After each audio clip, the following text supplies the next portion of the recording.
Boa noite. Boa noite. Vamos agora iniciar nossa palestra com o nosso querido Danilo, nosso convidado querido sempre na nossa casa. E hoje vamos falar sobre um só Senhor, que está lá no livro Verdade e Vida. Caminho, Verdade e Vida, Chico Xavier, e Emmanuel. E assim vamos começar com a nossa oração. Quem está aqui também, quando ouvir conosco, sejam bem-vindos à nossa live também, ao vivo. Tá bom? Vamos fazer a nossa prece, para agradecer a presença aqui do nosso querido Danilo. Espiritualidade amiga possa envolver também, boas energias. E assim agradecemos por estarmos aqui hoje reunidos, em nome de Jesus. Possamos receber as energias de saúde, de paz, de tranquilidade nessa noite. E aqueles também que estão nos acompanhando agora, recebam o nosso carinho, a tranquilidade, a harmonia e a paz aí nos seus lares.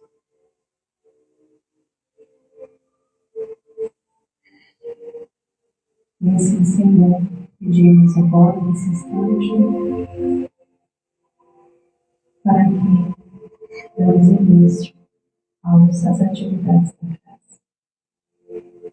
Maria, cheia de graça, o Senhor é convosco, bendita sois vós entre as mulheres, bendito é o fruto do vosso ventre, Jesus. Santa Maria, Mãe de Jesus, rogai por nós, pecadores, agora e na hora de nossa passagem. Que assim seja, e assim será. Vamos passar aqui para o nosso querido Flávio. Pode ligar aí, gente, por favor, porque fica escuro na live. Me recorda, tá? Tá bom.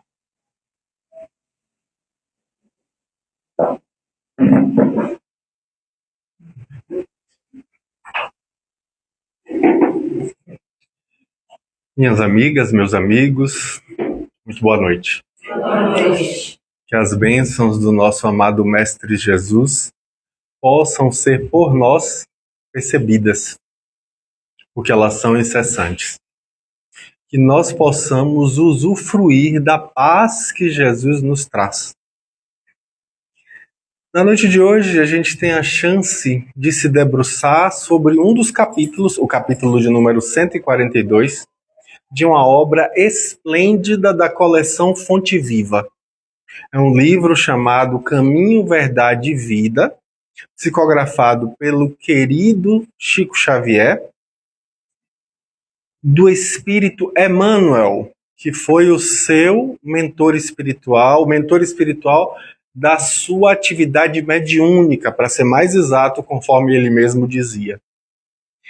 Essa obra, dentro do escopo das obras da coleção Fonte Viva, tem também a função de trazer versículos do Novo Testamento analisados diante de um olhar da doutrina espírita, com a chave que a doutrina espírita nos lega para compreendermos essas passagens, essas falas, esses fatos da história de Jesus e posteriores à história dele, porque ali também temos falas dos Atos dos Apóstolos, falas a respeito dos textos das epístolas, tanto de Paulo quanto de Pedro, de Tiago, de João, de Judas. E aí com isso a gente tem a chance de aprender cada vez mais e compreender, porque é importante que consigamos deitar o nosso entendimento no olhar que a doutrina espírita nos traz. Com isso a gente compreende, porque com essa chave que a doutrina dá para a gente compreender falas de Jesus que antes a gente ficava assim, meu Deus, o que ele quer dizer? Bem-aventurados os aflitos. Como assim? Que história é essa? Como é que a gente entende isso sem um olhar reencarnacionista, por exemplo? Como é que a gente plenamente compreende essa proposta, esse convite, esse desafio, como diz o Espírito Mariano em uma outra obra de Chico Xavier, nas bem-aventuranças há mais de desafio do que de consolo, diz Mariano. Há mais desafio do que consolo, porque é um grande desafio você se ver ali na fala de Jesus e compreender aquilo. A doutrina espírita vai gradativamente nos facilitando esse processo, e esta é uma obra que tem essa proposição de nos trazer o olhar espírita para nos facilitar o entendimento do que Jesus queria dizer. E neste texto em especial, nós vamos perceber a riqueza que a doutrina nos traz para essa compreensão, para nos mobilizar a percebermos a quem nós estamos obedecendo. Que, aliás, é uma mensagem psicografada por Emmanuel, pelas mãos abençoadas de Chico, em um outro livro. A quem obedeceis? A gente, de vez em quando, tem que se perguntar a quem a gente tem obedecido em nossas vidas. De quem nós temos sido servos. Porque nós vemos aqui e acolá circunstâncias bem peculiares. Às vezes mesmo circunstâncias de idolatria. Nós temos pessoas que são alçadas à fama, que às vezes a gente se pergunta como é que essa pessoa se tornou famosa. E aliás, eu dei risada quando eu vi recentemente numa rede social, no Instagram, ontem eu estava vendo essa postagem dizendo assim: pelo amor de Deus, não tornem famosos as pessoas idiotas. Eu achei isso fantástico, porque infelizmente nós temos feito isso. Nós temos trazido à baila um olhar detido, especial, dedicado a circunstâncias que não são tão valiosas, não são pessoas admiráveis, pessoas de princípios, pessoas de valores. E com isso, infelizmente, essas pessoas se tornam representantes daqueles que alçam a essa circunstância de fama para eles. Estamos falando naturalmente do fenômeno da adoração, que não à toa é a primeira lei moral. Quando vamos olhar a parte terceira do Livro dos Espíritos, analisar as leis morais, ele começa dizendo o que é uma lei moral, e aí vai para a primeira das leis morais. A primeira é justamente a lei da adoração. Eu acho que não é à toa que está lá figurada em primeiro lugar. Do mesmo modo que a última lei não é à toa, e os Espíritos falam isso. Porque ela condensa todas as outras. Ela resume todas as outras. Qual é a última lei? Lei de justiça, amor e caridade. Condensa tudo. E está colocada no final propositadamente, deliberadamente. Não à toa também, a primeira, a que introduz, é a que vai falar sobre a nossa relação com Deus. Isso não é só, é bom que se diga, no texto do Livro dos Espíritos. A gente vai encontrar isso também no Decálogo de Moisés. A gente vai encontrar lá no livro do Êxodo, assim como vamos ver também em Deuteronômio, Levítico, textos do Velho Testamento, colocando sempre como a condição primeira o amor a Deus. E o próprio Jesus, se utilizando de uma ideia do rabino Hilel, que foi, por sua vez, avô de Gamaliel. Gamaliel foi o preceptor de Paulo de Tarso, quando era Saulo ainda. No livro Paulo e Estevão, ele aparece e nós vemos nitidamente a sua propensão ao cristianismo, pela amorosidade que ele demonstra, pela empatia. E ele, inclusive, é quem intercede junto a Saulo, diante do seu fanatismo, para que ele não traga danos e prejuízos à comunidade cristã nascente. E Hilel traz um olhar mais humano quando ele condensa toda a lei e os profetas em apenas 2 mandamentos: amar a Deus sobre todas as coisas e ao próximo como a si mesmo. E Jesus repete isso, replica isso, trazendo isso como sendo o resumo, o grande resumo. Amar a Deus e amar ao próximo. Como a si mesmo, é bom que se diga, né? Ou seja, também amar-se. Também o convite de amar-se. Com isso, nós percebemos que o amor a Deus está, em primeiro lugar, no Decálogo, na fala de Jesus, e também está, em primeiro lugar, no texto do Livro dos Espíritos. Não é à toa. Tem um sentido para isso. Tem um motivo para começarmos por aí. Porque, infelizmente, e a gente vai ver claramente na história do povo hebreu que está figurada no Velho Testamento, na Torá judaica, que é o nosso Velho Testamento, os 5 livros principais do Velho Testamento, que são Gênesis, Êxodo, Deuteronômio, Levítico e Números. Nesses livros, ali está a história do povo hebreu, a história do judaísmo e, portanto, do povo onde Jesus encarna no planeta Terra. E aí, com isso, a gente percebe que nessa história há uma ênfase muito grande em não praticar a idolatria. O tempo inteiro, os profetas vêm falar da necessidade de não idolatrarmos, de não idolatrar outros deuses, de não transformar em Deus o que não é Deus. Como, por exemplo, acontece com Moisés quando ele sobe o Monte Sinai e as pessoas se sentindo abandonadas porque ele estava há pouco tempo lá em cima para receber mediunicamente os 10 mandamentos. As pessoas então juntam todo o ouro que tinham, fazem um bezerro de ouro e vão idolatrar o bezerro de ouro. E aí Moisés vai trazer que não é possível idolatrar. E ali a gente percebe que esse tipo de vivência se repete ao longo de diversas histórias bíblicas. Não idolatrem, não idolatrem. Ou seja, isso realmente é algo muito importante, porque a gente se desliza, a gente acaba idolatrando. Às vezes não é uma pessoa, às vezes não é, às vezes é uma situação, às vezes é uma coisa, às vezes é um relacionamento.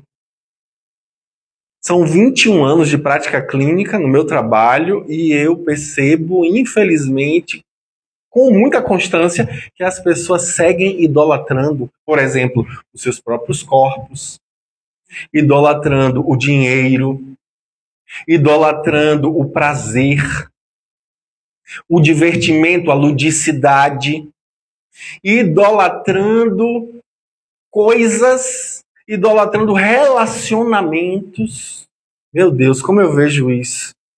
As pessoas falando do seu sofrimento por amor. E aí a gente vai ouvir melhor a respeito desse amor e a gente vai ver que existe ali mais de paixão do que de amor. Existe ali mais de imaturidade do que propriamente amor. Mais de ciúme e apego do que verdadeiramente amor. E é preciso que a gente abra os olhos para perceber quem estamos colocando nessa redoma de idolatria e quem estamos ali investindo psiquicamente, porque é um investimento psíquico, é um investimento afetivo. Você conduz sua vida com aquela perspectiva, com aquele roteiro. É como se fosse um script. A vida só circunda aquele assunto especificamente. Volta e meia é o que o pessoal da logoterapia chama de existência tematizada. A pessoa repete. Ah, fulana de tal tem dedo podre. Aliás, não, a gente não fala podre. Aqui na Bahia a gente fala pode. Tem dedo podre para homem. Vive se dificultando, vive... Ah, não, dessa vez vai ser diferente. Ele é diferente, ele é maravilhoso. E aí vai ter problema de novo, e aí vai, novamente, aí vai dizer que eu tenho propensão para esse tipo de circunstância. Talvez a gente não esteja atento para o fato de que a vida é como uma escola. Se a gente está repetindo, como na escola, a gente só repete quando a gente não aprendeu. Então é preciso que a gente se pergunte o que é que isso está tentando me ensinar.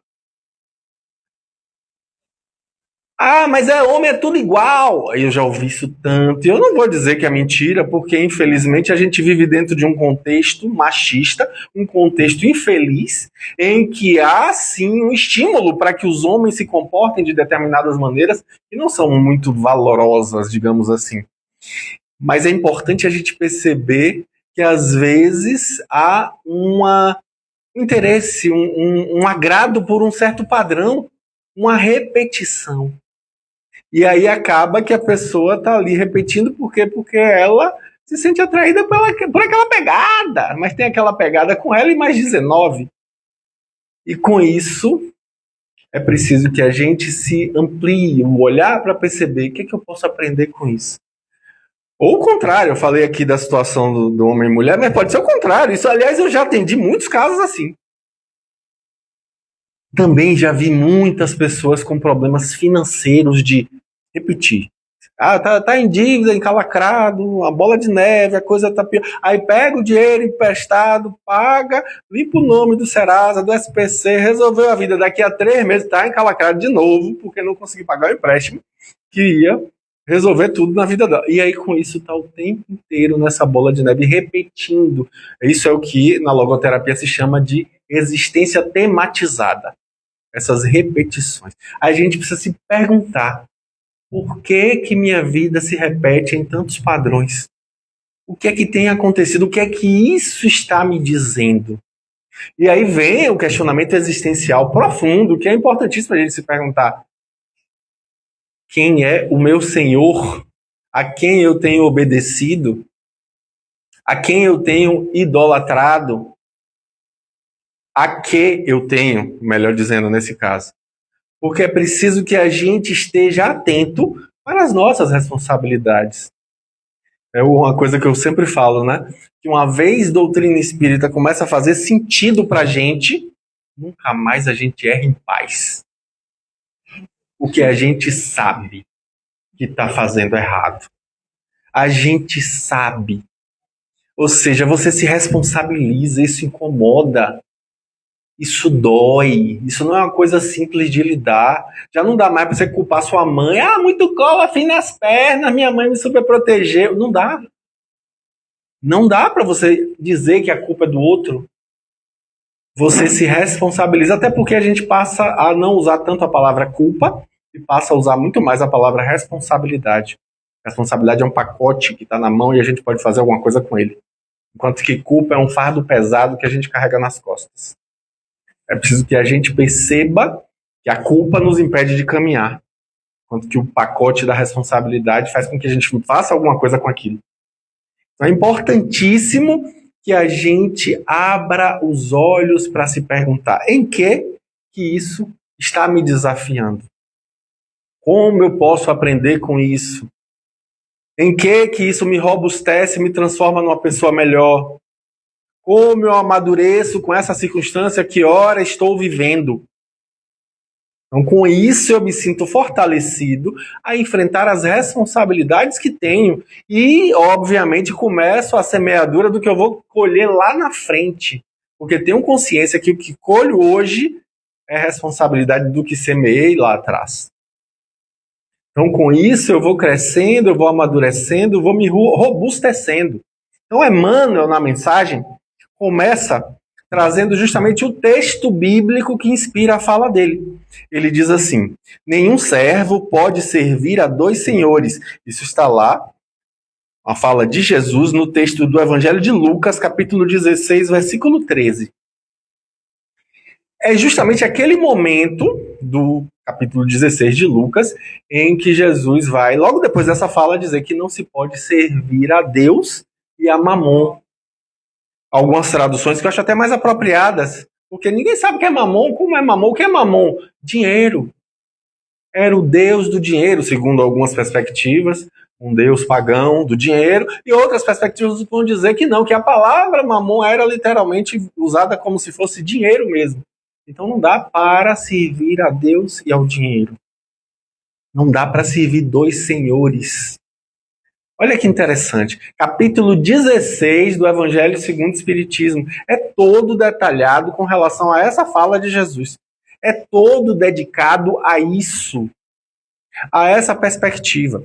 Aí, Emmanuel começa a sua análise dessa fala de Jesus dizendo assim: se os cristãos de todos os tempos encontraram dolorosas situações de perplexidade nas estradas do mundo, é que, depois dos apóstolos e dos mártires, a maioria tem cooperado na divulgação de falsos sentimentos com respeito ao Senhor, a que devem servir. Aí a gente dá uma pausa para perguntar quais são esses falsos sentimentos. Infelizmente, temos visto muitos dos que se dizem cristãos focando em outras coisas completamente diversas, distorcendo inclusive as falas de Jesus. Quando Jesus diz para ter vida em abundância, quer dizer ficar rico. Peraí, ficar rico de quê?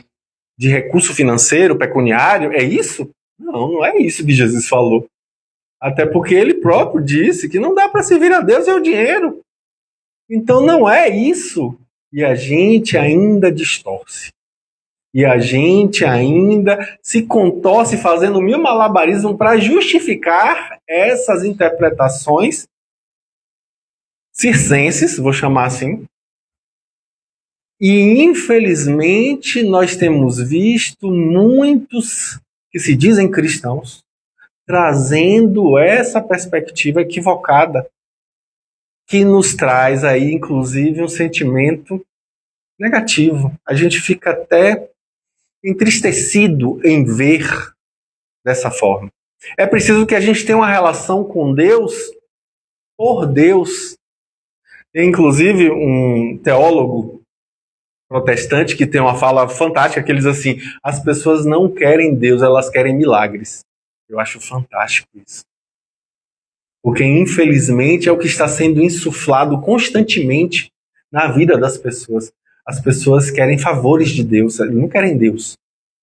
Elas querem benefícios de Deus, elas querem privilégios de Deus e não Deus. Lá no Livro dos Espíritos, na questão de número 10, uma das primeiras, a primeira famosa, famosíssima, né? A maioria das pessoas que já estudaram alguma coisa de doutrina espírita sabe o que é que se fala na primeira questão do Livro dos Espíritos, que é a pergunta: o que é Deus? Ou algumas traduções vão falar apenas que é Deus. E aí a resposta também igualmente famosa, que vai nos ilustrar o fato de que ele é a inteligência suprema, a causa primeira de todas as coisas. Pois lá na questão 10, Kardec e a sua equipe pergunta com relação a essa compreensão que nós temos frente a Deus, frente à grandiosidade de Deus, ao que os espíritos respondem que nos falta o sentido. Nós não temos sentido suficiente para compreender a grandiosidade de Deus. A gente não tem ainda uma cerebração suficiente para compreender. Falava ontem na Fraternidade Espírita Irmã Sheila, ali na Pituba, sobre o fato de que às vezes a gente quer tentar definir Deus. A palavra definir quer dizer literalmente dar um fim no que é infinito. Como é isso? Como é que a gente vai delimitar o que não tem limite? Não dá. É como tentar explicar, se perguntar, entrevistar para um feto que está dentro da barriga da mãe o que é uma mãe. Ele vai ter uma visão completamente limitada do que é uma mãe. Ele vai ter uma visão completamente restrita. E por isso, infelizmente, não vai ser uma visão muito aprofundada. Então, do mesmo modo, nós, como diz Paulo de Tarso, caminhando em Deus, como estamos, não temos ainda o sentido para compreendê-lo. Não conseguimos abarcar a sua grandiosidade. Ainda temos dificuldades na sua definição. E aí, na questão seguinte, os espíritos falam que quanto mais nós nos aperfeiçoamos, nos aproximando de Deus, nesse aperfeiçoamento, como disse Jesus, sede perfeitos como o vosso Pai Celestial é perfeito. Ou seja, à medida em que nós nos aproximamos dele, nós aprendemos a vê-lo e compreendê-lo. na medida em que nós melhoramos, nós nos tornamos desnudos da nossa materialidade, que ainda nos impede, ainda obnubila as nossas mentes e as nossas visões, e por isso a gente passa a enxergar melhor. Aí pulando lá para a lei de adoração, que é uma lei que está lá, é a primeira das leis morais, é o capítulo 2, da parte terceira do Livro dos Espíritos, as questões de número 649 a 673. Nessas questões a gente vai ver ali como é nossa relação com Deus ao longo da história da humanidade. E aí eu trago aqui em destaque a primeira dessas questões, que é a 649, em que consiste a adoração? Ao que os espíritos respondem, obviamente eu trazendo aqui com as minhas palavras, que é o momento em que a gente tem a possibilidade de elevar o nosso pensamento a Deus. É a nossa possibilidade de nos aproximarmos a Deus. Isso é adoração. E aí, lá eu pulo para a questão de número 652, que é uma questão bastante interessante, que ele vai dizer justamente que a adoração é inata. Todas as culturas, os espíritos deixam bem claro, isso é comprovado pela antropologia, que não existe uma cultura ateia. Todas as culturas, todas as etnias tiveram algo de transcendente, algo de espiritual, algo de religioso no sentido mais profundo da palavra. Ou seja, todas as culturas, de maneira inata, trazem uma perspectiva do divino. E aí, com isso, a gente vai perceber que é algo inato, é algo como dizem os espíritos. Nessa questão, é uma lei natural. A adoração é uma lei natural. Portanto, não estamos alheios a ela. Nós também vivenciamos ela. E aí, na questão seguinte, que é uma questão das minhas prediletas, quando a gente fala do tema Deus, é perguntado se é necessária a adoração exterior. É necessária a adoração exterior. A gente vê, por exemplo, a pessoa que vai entrar no campo de futebol, se abaixa, aí faz o sinal da cruz, ou vai entrar no mar e faz o sinal da cruz, ou então vai fazer uma prece, se ajoelha no chão, ou então... Aí a lista é enorme. O muçulmano que se ajoelha e faz uma reverência em direção a Meca, todas essas são formas de adoração exterior, ou seja, são ritos que as pessoas escolhem fazer. Os espíritos dizem que a adoração verdadeira é de coração, ou seja, não é necessária uma adoração exterior. Não há uma necessidade disso. Mas na questão seguinte, que é justamente a questão A, né, no caso a 653A, Kardec, gênio que era, né, ele dizia assim, tudo bem, não é necessário, né? Isso é Danilo falando, a perspectiva de Danilo. Não é necessário, mas é útil? Olha aí que pergunta interessante. É necessário? Não. É útil? Sim. Os espíritos explicam que sim, desde que não seja um vão simulacro. Desde que não seja uma simulação, uma firula, um beijamão, um salamaleque, apenas por simulação, hipocrisia. Inclusive, nessa passagem, a gente tem uma das falas, eu acho maravilhoso o que os espíritos falam no Livro dos Espíritos a respeito da hipocrisia. Nessa passagem, especificamente, eles falam sobre a questão da hipocrisia, que essa resposta é longa, e aí a gente vai ver lá na questão de número 654, ele vai dizer justamente isso, né, do cuidado com relação à hipocrisia. A gente, infelizmente, às vezes faz de conta que acredita em alguma coisa para agradar o outro. Às vezes a gente faz de conta que acredita para poder, por exemplo, receber a confiança do outro. Já vi caso acontecer assim, gente, de gente dizendo, não, eu vou conquistar fulana e para isso eu vou dizer que eu sou da religião dela. Vou vender para Beltrano e para isso eu vou usar palavras da visão religiosa dele.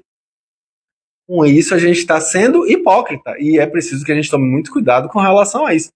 E lá na questão 828A, que é uma questão também interessantíssima para a gente refletir. É uma questão que fala sobre hipocrisia maravilhosamente bem, que os espíritos falam claramente assim, que o homem simples, porém sincero, está mais perto de Deus do que aquele que finge ser o que não é. Ou seja, olha como é importante que a gente saia dessa simulação, porque essa simulação é prejudicial. Esse fazer de conta apenas para caber, apenas para ser bem aceito, quando não é de coração, quando não é uma coisa verdadeira, quando você não sente mesmo, é melhor você não fazer. É melhor você não fazer. Porque, infelizmente, a gente vê isso acontecer. Aí eu pulo para a questão de número 660, a gente já está falando aqui das orações, porque na nossa relação com Deus, nós temos a prece como uma base sólida desse contato com Deus, em que a gente tem a chance de, no momento da oração, falar com Ele, e no momento da meditação, ouvir o que Ele tem para nos dizer. Desde que estejamos com os ouvidos abertos para ouvir. E aí, nesse momento, é colocado uma pergunta interessante, né? Da prece, e a prece faz o quê? Como é a questão da prece? E os espíritos dizem que as preces nos tornam pessoas melhores. Porque com elas, nós aurimos confiança. E nessa confiança, nós atraímos para nós a convivência dos bons espíritos que nos ajudam com as nossas tentações, com as nossas dificuldades, com as nossas imperfeições. Então, nos tornamos pessoas melhores através dessa relação deliberada, consciente com Deus. Isso aqui é a riqueza da relação com Deus. Só que, infelizmente, a gente ainda pede coisas a Deus, né? A gente fica pedindo. É um petitório. A oração, infelizmente, a gente só lembra da primeira parte, que é a questão do pedido, a solicitação. É bom que a gente lembre. Dentro do olhar espírita, a oração ela tem 3 características. Como pedido, como agradecimento e como louvor. Geralmente, quando a gente vai fazer uma prece, é para pedir alguma coisa. É uma mendicância espiritual. Ô Senhor, me dê, como se ele não já soubesse que a gente precisa de verdade. E aí, eu acho que um dos maiores exemplos para nos tocar é do cego Bartimeu, o cego de Jericó, do Evangelho, do texto do Evangelho. O cego de Jericó tem uma história fantástica. Ele pede, ele fica gritando: Jesus, filho de Davi! Aí o povo, cala a boca, cala a boca. E ele continua, persiste. Olha que exemplo de persistência. E aí Jesus pergunta: o que ele quer? Ele é cego. Aí ele diz assim: pois que ele vem até mim. Isso já é um símbolo, né? A gente é que tem que ir a Jesus. A gente tem que fazer esse movimento. Aí, quando ele se aproxima, Jesus pergunta o que ele quer. E a resposta dele é maravilhosa. Ele diz: que eu veja. A gente precisava aprender um pouquinho com essa fala do cego Bartimeu. E a gente precisa pedir a Deus que a gente veja, que a gente melhore a nossa visão, que a gente enxergue de outra maneira, que a gente passe a interpretar de outra forma as coisas que a gente vive. Porque, infelizmente, a gente fica pedindo para não viver sofrimento, para não... Só que, às vezes, a gente se esquece da questão lógica de que aquilo acontece com a gente não é à toa, não é por acaso, não é por nada. Mas se a gente altera a nossa visão sobre aquilo, tudo vai ter um outro sentido, um outro significado, uma outra perspectiva. Tudo muda quando a nossa visão muda.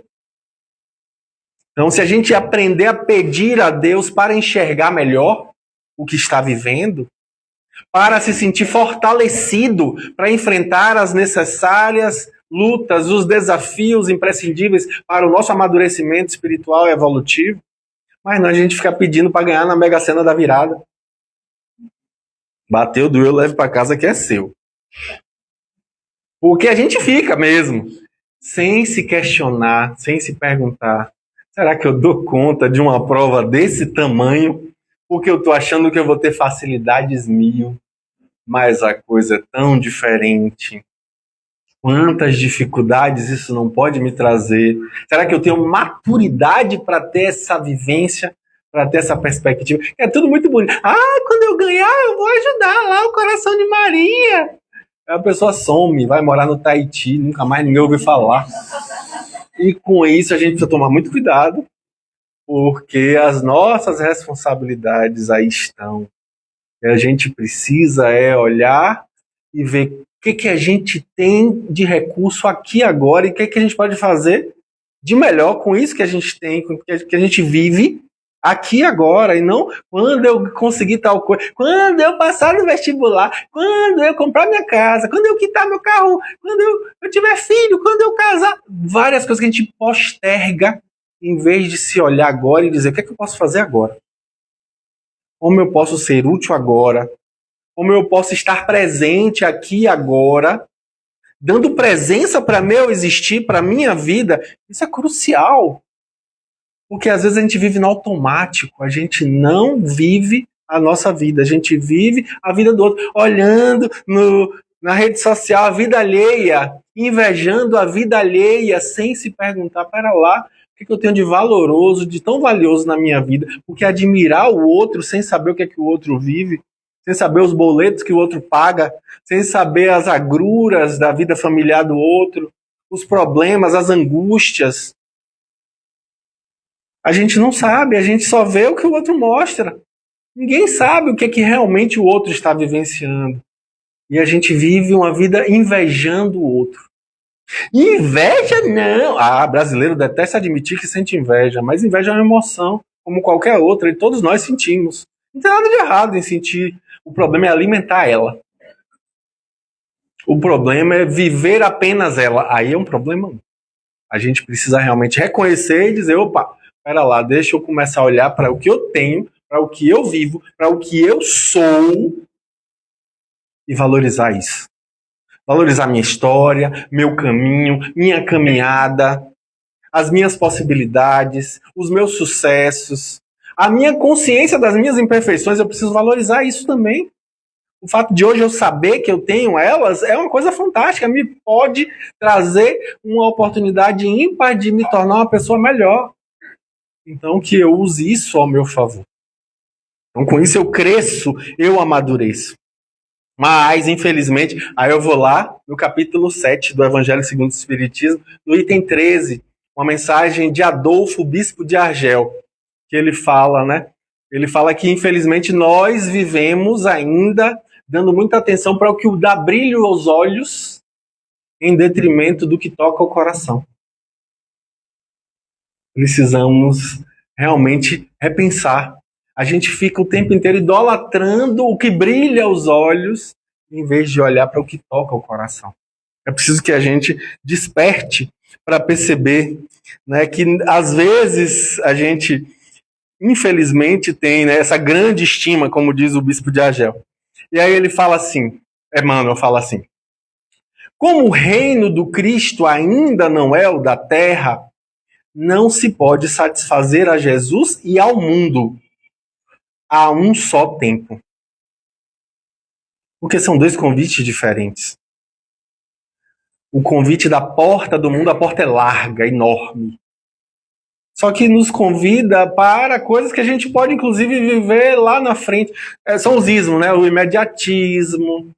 A gente vai ter ali a possibilidade de um hedonismo, de prazer. A gente vai ter possibilidades de buscar coisas rápidas, imediatas, a fama, a alegria, e aí não se pergunta, e a consequência disso? Isso me faz lembrar duas mensagens do Evangelho segundo o Espiritismo. Uma no capítulo 2, que é o ponto de vista, fantástico, para a gente pensar realmente o que é que realmente enriquece a nossa vida, o nosso existir. Que o ponto de vista vai fazer toda a diferença. E no capítulo 5 tem a mensagem A Infelicidade Real, de Delfino de Girardin, que traz justamente o fato de que, às vezes, uma coisa que é amarga é um remédio amargo, mas que vai me trazer saúde, vai me trazer cura. Então a consequência é boa, apesar de ter sido amargo. Enquanto que outras coisas são extremamente doces, mas que vão me causar um problema adiante. Então, nesse caso, olhando, a gente para perceber o que realmente aquilo nos traz. De acordo com o nosso ponto de vista, a gente vai ver que, infelizmente, a porta do mundo é muito extensa e larga, o caminho é gigante e a maioria passa por ela, mas é preciso que a gente se pergunte se essa porta realmente nos conduz para aquilo que a gente já tem consciência de que é melhor para nós. E aí, eu lembro de Arthur Valladares falando a respeito disso em uma palestra. Ele dizia que é como se existissem duas portas e a pessoa quisesse passar pelas duas ao mesmo tempo. E dar de cara com a parede. Não tem como. Ou você vai por uma ou vai por outra.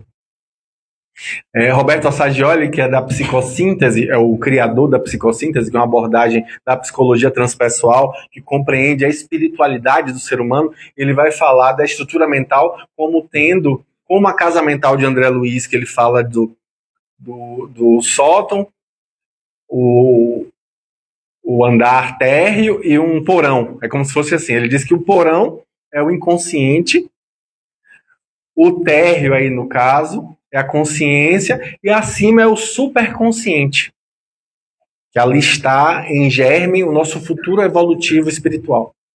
E aí ele diz o quê? Que as pessoas querem viver a vida ou no inconsciente, lá na perspectiva animal, olhando para o superconsciente e dizendo: eu queria viver essa espiritualidade, esse sentido existencial profundo. Ou o contrário, a pessoa está lá em cima, vivendo um caminho espiritual, olhando para baixo e dizendo: eu queria mesmo estar ali, ó, fazendo aquilo tudo ali da sensualidade, da animalidade do ser. Ou seja, a pessoa não está inteira. Não consegue estar inteira, está dividida, está cindida. É o que os psicoterapeutas existencialistas chamam de esquizofrenia existencial. Porque a palavra esquizofrenia quer dizer literalmente mente cindida, mente fragmentada. É como se a mente estivesse quebrada. E aí, com isso, a gente vai gradativamente voltando para o aqui e agora, dando qualidade à nossa presença, voltando a vivenciar este momento, estar aqui inteiro. E às vezes a gente está aqui, mas não está aqui, né? Está aqui, mas está pensando: o que vai passar na novela quando eu chegar? Vou terminar de assistir aquele seriado na Netflix. Onde será que esse rapaz comprou esse chapéu? As pessoas ficam com a mente repleta de coisas que desfoca do aqui e agora. É preciso que a gente volte para esse momento. Aí é preciso que a gente consiga, né, estar inteiro. E aí, Emmanuel vai trazer: que dizer do homem que pretenda dirigir 2 centros de atividade antagônica em simultâneo esforço? Às vezes a gente quer ir para um lado e para o outro ao mesmo tempo. Não dá. Aí ele diz: o Cristo é a linha central das nossas cogitações. Eu gosto dessa frase de Emmanuel, porque me faz lembrar uma frase de Siddhartha Gautama, que é tão famosa, que é preciso que a gente escolha o caminho do meio. Dizem que ele estava sentado à beira do rio, embaixo da árvore onde ele alcançou a iluminação, e aí passa um pai ensinando ao filho, no rio, num barco, ensinando o filho a tocar cítara. Aí ele dizia: se você apertar muito a corda, ela estoura. Se você apertar de menos, não toca. Então você tem que escolher o caminho do meio. Do mesmo modo que a gente, quando vai navegar o rio, a gente não pode ir pela margem direita nem pela margem esquerda. A gente tem que ir pelo caminho do meio. E aí ele tem a iluminação com essa fala. Olha que interessante. O Cristo é esse caminho do meio. E o caminho do meio é interessante a gente pensar dessa forma, porque... Cadê minha caneta? Esqueci minha caneta. Imaginemos que isso aqui é uma caneta. Não é, obviamente. De um lado está, por exemplo, vamos ver, na visão budista, a autoindulgência. Ó vida, ó céus, ó azar. E do outro lado está a severidade. Ali, uma postura realmente de ascese, de severidade consigo mesmo. O que é que a gente percebe aí? Que é para ir de um lado na autosseveridade grande ou ir no lado da autoindulgência? Buda vai dizer que não é de um lado nem do outro, é no meio, é no caminho do meio. Não é para ter severidade demasiada e tampouco não é para ter também indulgência demasiada. É preciso ter equilíbrio. E aí a gente vê que o Cristo é o centro das cogitações. Isso me faz lembrar o significado da palavra remédio, do verbo remediar também, né? Remédio é voltar ao meio. Tomar um remédio e se curar é voltar à mediana, ao que é médio na sua vida. Então, o Cristo como remédio é que nos vai levar a essa perspectiva crística. Não é o Cristo, Jesus, a personalidade histórica. É o Cristo, o que ele simboliza. Ele simboliza a personificação do divino. Ele diz, não é à toa, né? Eu e o Pai somos um. Muitos acham que, inclusive, Jesus é Deus. Mas dentro da doutrina espírita fica muito claro que Jesus é o espírito mais evoluído que já pisou na Terra, mas ele não é Deus, ele está muito longe de Deus, e ele inclusive tem várias falas. Ele diz em um determinado momento, crê em Deus e crede também em mim. Peraí, mas se ele fosse Deus, ele diria isso? E quando ele está na cruz que ele diz, Pai, perdoa-os, pois não sabem o que... mas se ele fosse Deus, ele mesmo não perdoava? Não faz sentido, ele não era Deus. E ele o tempo inteiro deixa isso claro. E aí ele fala claramente que ele é o caminho, a verdade e a vida para chegar a Deus. Ou na tradução de Joana de Ângeles, na verdade, o que foi falado exatamente foi o caminho da verdade e da vida. Então Jesus personifica esses ensinamentos e nos traz o crescimento, o amadurecimento para as nossas vidas. E aí ele coloca Cristo como a linha central de nossas cogitações e ele diz assim, ele é o Senhor único. Depois de Deus, olha aí novamente a visão, né? Que acima, Deus sempre acima. Depois de Deus, para os filhos da terra, com direitos inalienáveis, porquanto é a nossa luz do primeiro dia evolutivo e adquiriu-nos para a redenção com os sacrifícios do seu amor. Então, Jesus é a nossa luz do primeiro dia evolutivo. Ele antes, como ele diz, né, antes deste mundo ser, eu já o era. Ou seja, Jesus é um dos criadores da Terra. A gente não vai dizer que ele é o criador, porque criador é só um, é Deus. Mas ele é um co-criador. No livro A Caminho da Luz, de Emmanuel, pela psicografia de Chico Xavier, fica claro que Jesus é quem elucida e instrui os engenheiros siderais que vão criar o planeta. Então ele já era governador do planeta antes mesmo de ser criado. E isso leva a uma fala de Paulo na primeira carta aos Coríntios, quando ele diz assim que Jesus nos comprou a bom preço. Olha que interessante essa fala. Como assim ele nos comprou a bom preço? Ele desde antes já tinha escolhido nos pastorear. Já tinha escolhido ser o nosso pastor na nossa jornada evolutiva espiritual. Antes, imagine, cerca de 20 bilhões de almas. Jesus é que conduz elas. Não só elas, outras também. A gente vai encontrar livros como, por exemplo, Renúncia, da série histórica de Emmanuel, o último livro da série histórica, livro maravilhoso, a história de Alcione, que a gente geralmente chama de Alcione, né? Mas é Alcione, tem um acento. Ela fala, antes de encarnar na Terra, que no planeta onde ela vivia àquela época, o Cristo Jesus, ou seja, o Cristo da Terra, era o mesmo Cristo de lá. Ou seja, não só Jesus não está só pastoreando o planeta Terra, ele tem outros planetas sob a sua tutela. Olha aí que interessante.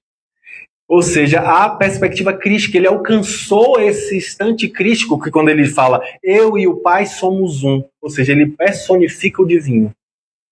Ele tem essa personalidade, por isso segui-lo é seguir a Deus. É nesse sentido que a gente, sendo espírita, consegue compreender. E aí ele fala que adquiriu-nos a um bom preço. Eu acho interessante essa fala, porque essa amorosidade, qual é a moeda do universo? É o amor. A moeda é o amor.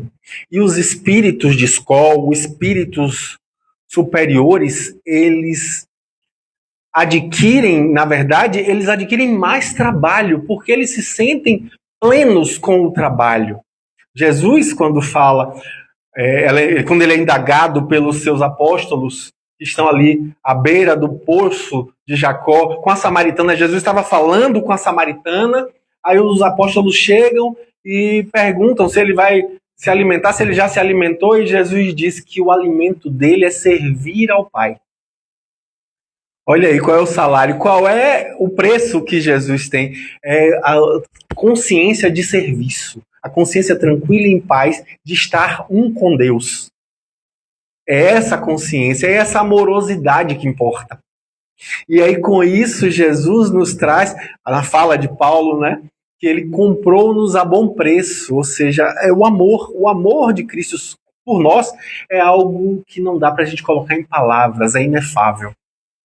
É uma coisa tão profunda que às vezes a gente ainda, sem saber, está sendo ingrato porque não temos ainda compreensão dessa amorosidade de Jesus. E aí, com isso, Emmanuel prossegue dizendo: somos servos dele, precisamos atender-lhe aos interesses sublimes com humildade. E para isso é necessário não fugir do mundo, nem das responsabilidades que nos cercam, mas sim transformar a parte de serviço confiada ao nosso esforço, nos círculos de luta em célula do trabalho de Cristo. Essa fala me remete ao capítulo 17 do Livro dos Espíritos. Do capítulo 17 do Evangelho segundo o Espiritismo, que é justamente o sede perfeito. No final, temos duas mensagens que têm tudo a ver com essa fala de Emmanuel. Uma das mensagens se chama O Homem no Mundo, e a outra se chama Cuidar do Corpo e do Espírito. Nessas duas mensagens a gente vai ver claramente que não é para a gente se separar do mundo. E isso está lá também no Livro dos Espíritos, na lei de adoração. Não é tentar ter uma vida mística, contemplativa, separada do mundo, destacada. Não, isso é inútil. Os Espíritos deixam claro no Livro dos Espíritos. Isso é inútil. Não serve para nada, é preciso que a gente esteja em contato. É a coisa que, como a gente vê tanto no cristianismo se repetindo, é viver no mundo sem ser do mundo. É a lógica, eu falava ontem sobre isso lá na Fraternidade Espírita Irmã Sheila, né? Da fala de Jesus no capítulo 5 de Mateus, no capítulo que ele traz ali o Sermão da Montanha, quando ele diz assim, que nós somos a luz do mundo, somos o sal da terra e a luz do mundo. O sal, ele só serve se ele estiver ali misturado, para temperar, no contato próximo. Enquanto que a luz alumia a distância. Ou seja, próximo ou distante, precisamos nos alinhar com a vontade do alto. Precisamos nos alinhar com as leis de Deus. Próximo ou distante, precisamos ser diferencial no mundo. Somos a luz do mundo, Jesus disse isso. Então não é fora do mundo que a gente vai deixar essa luz brilhar. Não se coloca a candeia embaixo do alqueire, ou seja, não coloca um vaso em cima de uma vela acesa, de uma lâmpada acesa. A gente coloca essa vela lá em cima, essa lâmpada lá em cima, para ela alumiar o ambiente. Então, por isso é que a gente precisa perceber a necessidade de estar no mundo vivendo a nossa espiritualidade, vivendo com um significado, com uma presença sentida, sendo diferencial, trazendo princípios e valores na nossa ética, trazendo no nosso conviver a presença de Cristo. É o que eu falo sempre, eu já falei aqui várias vezes, é preciso que a gente aprenda a ser médium do amor de Jesus onde quer que estejamos. O que é ser médium do amor de Jesus? É ser esse intermediário, é ser a mão de Jesus. É a coisa do sermão da montanha, sermão de Jesus. Onde quer que a gente esteja, ser instrumento dele. É isso que é a amorosidade que nos é solicitada. E aí eu termino minha fala com essa perspectiva que Emmanuel traz. A tarefa primordial do discípulo é, portanto, compreender o caráter transitório da existência carnal, consagrar-se ao Mestre como centro da vida e oferecer aos semelhantes os seus divinos benefícios. Olha aí, a tarefa primordial do discípulo é, portanto, compreender o caráter transitório da existência carnal, consagrar-se ao Mestre como centro da vida e oferecer ao semelhante o seu divino benefício. Ou seja, é ser irmão de Jesus, é verdadeiramente fazer a diferença. Ontem, em homenagem, anteontem, desculpa, em homenagem a Divaldo Pereira Franco, eu postei no meu Instagram uma foto com ele, de uma circunstância, a foto que eu mais gosto que eu tinha com ele. Aí eu postei, fiz um pequeno texto inspirado na fala de um amigo lá do Santos, e aí eu comentei, aí algumas pessoas fizeram um comentário essa minha postagem. E aí, especificamente, uma pessoa me chamou a atenção, porque não é espírita, ela colocou uma coisa assim do tipo, que ele descansa em paz. Eu achei interessante, porque não é espírita, realmente, você viu na fala dela que ela não é espírita. Porque quando a gente desencarna, é aí que a gente vai trabalhar mais, não tem negócio de descansar, não. Não tem esse papo de descansar. Eu acho que Divaldo estava hoje lá, no enterro do corpo dele, acalentando os corações, ele estava ali consolando as pessoas, ele estava ali abraçando as pessoas que ele deixou, fazendo trabalho, não estava nem um pingo interessado em descanso, não existe isso. Porque os espíritos de escola não descansam, eles o tempo inteiro trabalham. Jesus fala isso. Meu Pai Celestial incansavelmente não descansa. Portanto, eu também sigo trabalhando. Então, a gente precisa aprender o valor disso. O valor do trabalho, o valor da utilidade, o valor da amorosidade, o valor de fazer a diferença, enquanto estamos ainda no caminho. Reconciliar-te com teu adversário enquanto estás no caminho. Pois bem, a gente precisa aproveitar que a gente está no caminho e fazer a diferença. Trazer os benefícios do alto, sendo ali um diferencial na vida das pessoas. Às vezes a gente não tem noção de que é uma pequena prece, às vezes eu não posso ajudar de outra maneira, então eu faço uma prece. Isso é uma ajuda.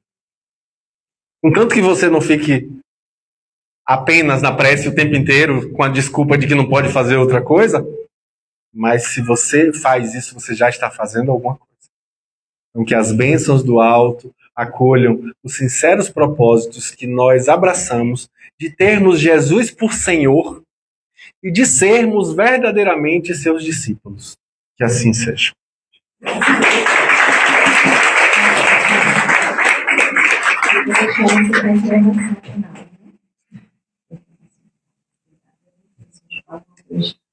Hoje a energia que está tão aqui conosco. Vou deixar de terminar a oração, porque puder ficar fazendo mais coletivo, tá bom? Obrigada.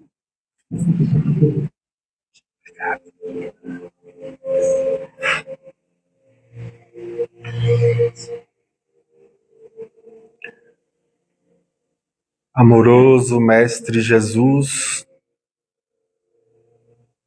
divino Rabi das nossas vidas, tu que desceste das mais altas constelações para o solo de nossas almas, planta aí a semente do teu evangelho,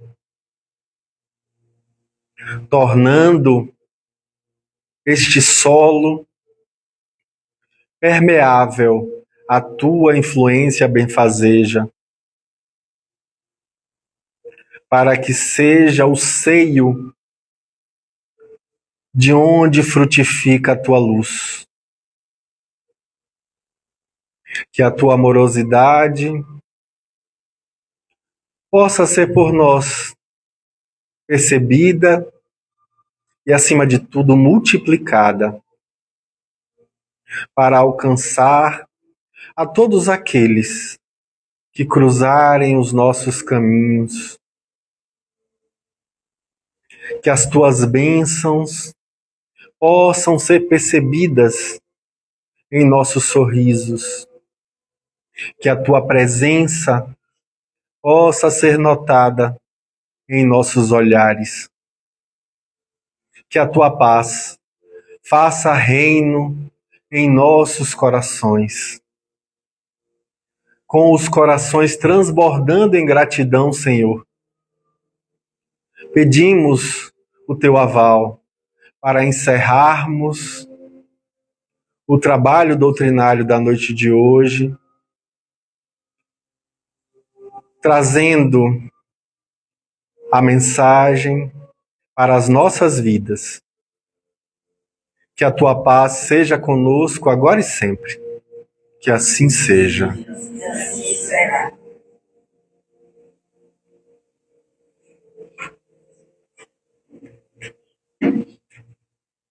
Obrigada, pessoal, que acompanhou a gente até agora.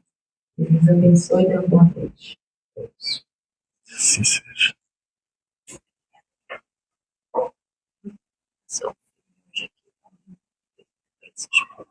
Obrigado. Só vou fazer aqui para uma pessoa.